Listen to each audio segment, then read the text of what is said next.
There you go. I wish you could see what James was doing right now.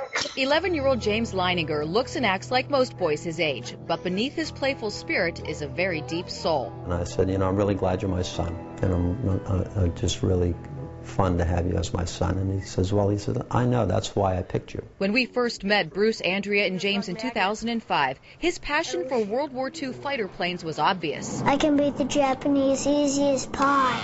The fascination began when he was a toddler. The pilot put him on? No, James seemed intimately familiar with the aircrafts. He started doing these little drawings of airplanes shooting at other airplanes or being shot down.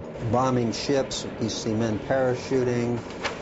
Here's another one where planes are dropping bombs. This is a carrier. The violent drawings were followed by extreme night terrors. He would just be crying. He'd say, airplane crash on fire, little man can't get out. He laid on his back and kicked up at the ceiling, and he goes, Mama, the little man's going like this. And he laid on his back and kicked his feet up. The little man's going, ooh, ooh, ooh, ooh, ooh, ooh, can't get out. And I said, well, who's the little man, baby? And he goes, me. I thought Bruce and I were just going to faint. They questioned, what kind of plane?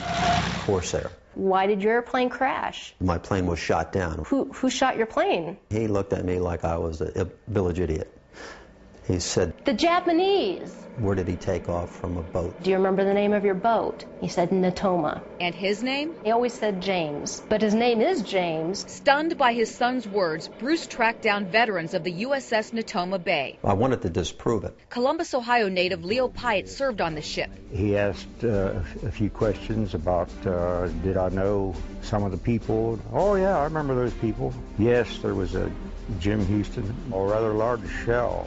Just hit him in the engine, and it burst into flames and went down. It was all real. James Houston, born and raised in the Midwest, was shot down over Chichijima, Japan. He got very quiet. The Leiningers were speechless again when James met Natoma Bay veterans and recognized them by name. You're Bob Greenwald. I'm serious. He'd never met Bob Greenwald? No, he'd never met him before. They tracked down James Houston's sister, Ann. And he goes, it's not Ann, it's Annie. She wasn't my oldest sister. I had an older sister than that. And I said, you did? Who was that? And he goes, Ruth. I mean Ruth. Annie is what they called me when I was little. Knowing my name and my sister's name, things that my brother did when he was a kid. It's too amazing to describe. James recalled his favorite childhood possessions, and when we spoke to them via Skype, they shared one specific story involving James Houston's mother. Annie had sent James the picture that her mother had painted of James Houston.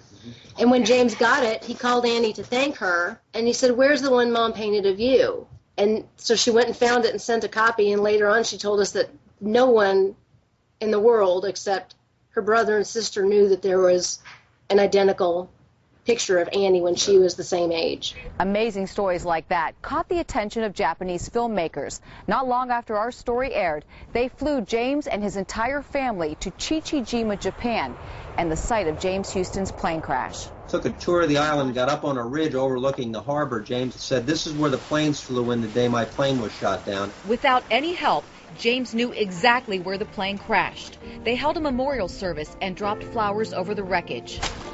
And James just got so emotional and just lost it. And it was just the most heart-wrenching thing. But when it was over, it was cathartic. You know, it still gives me goosebumps to think that we actually got there and we were there and we were able to close the loop, especially for James, that it was something really important to him. And when they returned, the death and destruction pictures were replaced with this. There's dolphins and there's the Japanese ship has its flags flying. At James's urging, they put all of this and many more incredible stories on paper and published this new book, Soul Survivor. I hope that it helps people understand the meaning of how precious life is, how fast it can just blow away. The Leiningers say they aren't promoting reincarnation.